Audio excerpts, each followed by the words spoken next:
Bonjour et bienvenue sur Croisée des chemins. Tous les regards semblent être tournés vers ce qui se passe en Israël. De nombreux acteurs mondiaux s'expriment, dont Biden, qui exprime son soutien à un cessez-le-feu entre le groupe militant le Hamas et Israël. Biden a affirmé son soutien ferme au droit d'Israël de se défendre contre les attaques aveugles à la roquette. C'est à ce moment-là que les émeutiers palestiniens et la police israélienne se sont affrontés dans et autour d'une mosquée, la mosquée Masjid al-Aqsa. Cela a également coïncidé avec une marche nationaliste juive prévue en l'honneur de la journée annuelle de Jérusalem et du mois du jeûne musulman du Ramadan.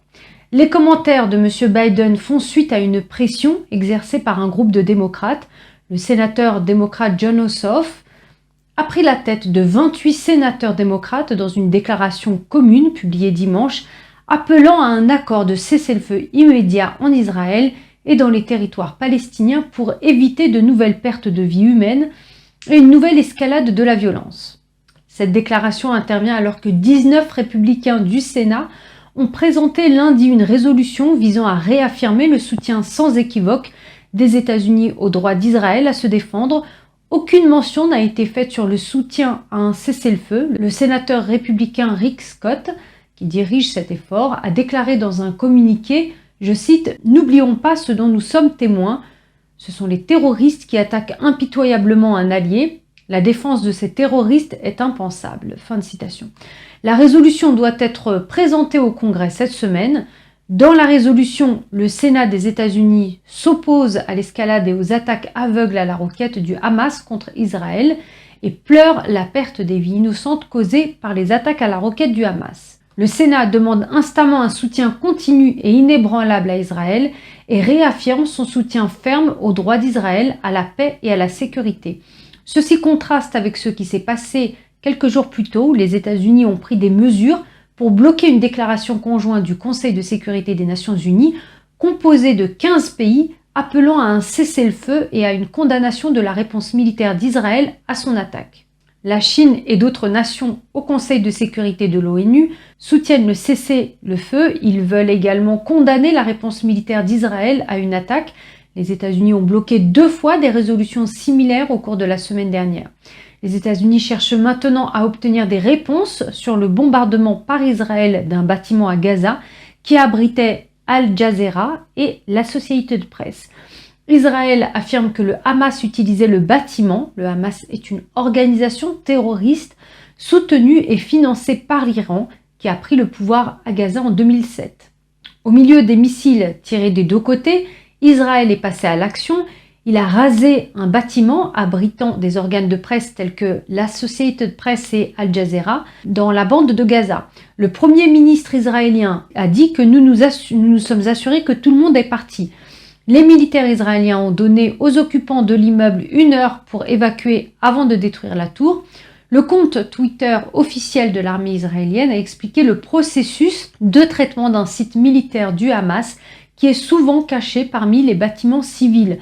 Il indique qu'en fonction de la cible, certaines mesures comprennent la planification de l'angle et du moment de l'attaque, l'analyse opérationnelle des dommages attendus pour les civils, l'alerte avancée et la destruction des toits. Et selon le Twitter des FDI, le bâtiment était une base de renseignement contre Israël, de fabrication d'armes et autres. Ils ont justifié l'attaque comme légale une fois qu'il est devenu un bâtiment militaire.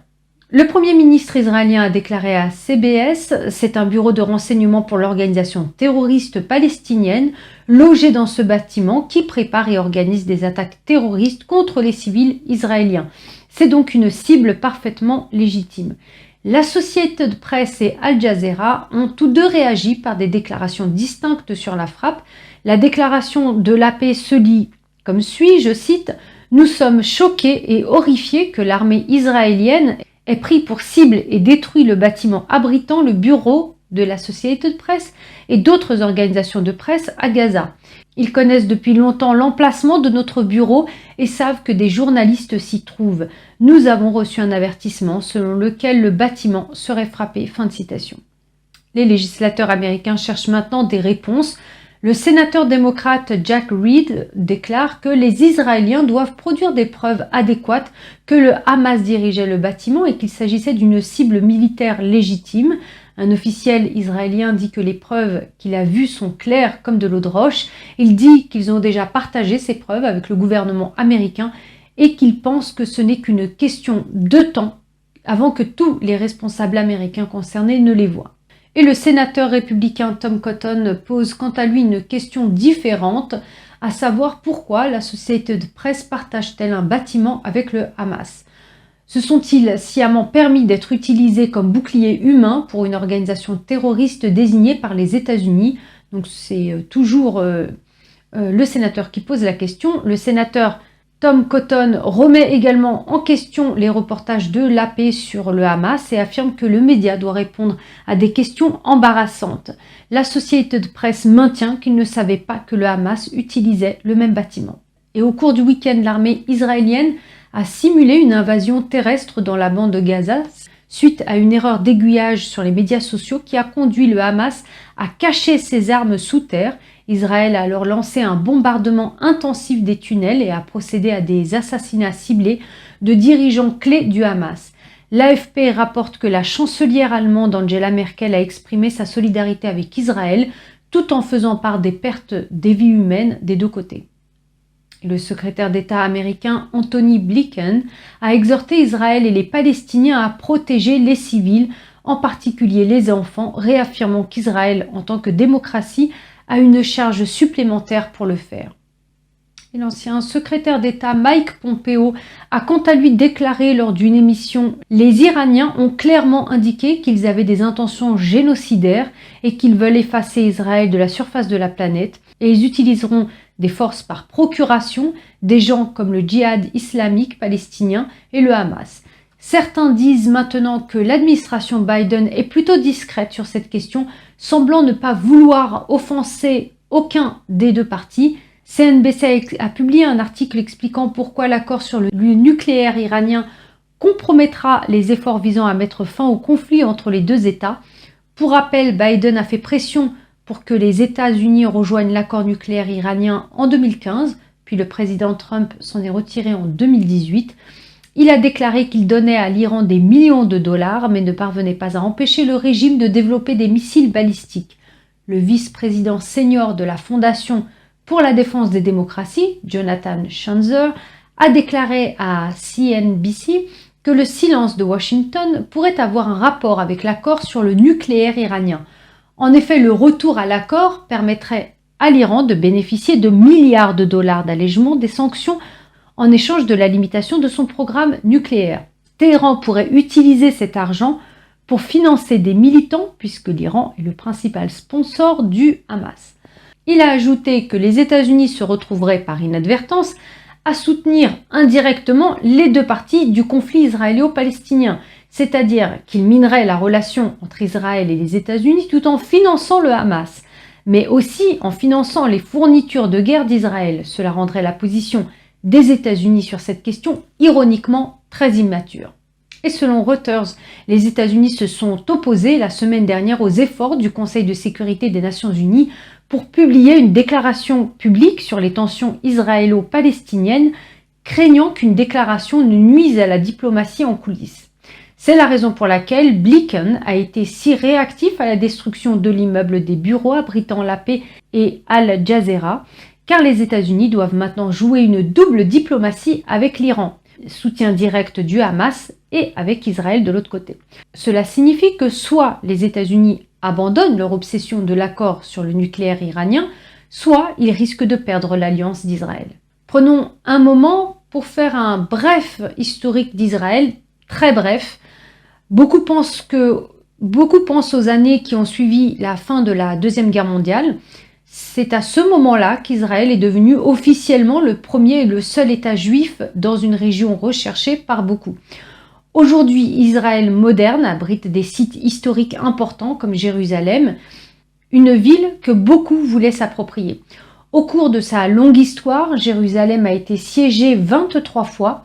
Parmi les autres sites importants figure la troisième mosquée la plus sacrée de l'islam, ainsi que l'église où Jésus a été enterré. Non seulement Jérusalem, mais l'ensemble du territoire d'Israël revêt une grande importance pour de nombreuses cultures différentes. Mais la création de l'Israël d'aujourd'hui remonte en fait à un peu plus loin, environ un demi-siècle plus tôt, vers 1900. Le fondateur du mouvement sioniste serait le journaliste autrichien Theodor Herzl. Le mouvement nationaliste défend l'idée du retour des Juifs dans leur patrie. Tout a commencé avec quelques Juifs d'Europe qui se sont rendus au Moyen-Orient, ont acheté des terres aux Arabes et ont commencé à s'installer. Entre 1881 et les années 1930, de plus en plus de Juifs se sont installés dans la région. Ils sont arrivés en 5 vagues, chacune plus importante que la précédente. La première vague comptait environ 30 000 personnes, tandis que la 5e vague, dans les années 1930, a amené 1/4 million de Juifs dans la région. À cette époque, les Arabes locaux avaient déjà développé une certaine colère et rancœur à l'égard de cette nouvelle population et avaient mis en place des restrictions visant à empêcher l'arrivée de nouveaux Juifs. Cette 5e vague de Juifs a entraîné la révolte arabe de 1936 qui a duré 3 ans.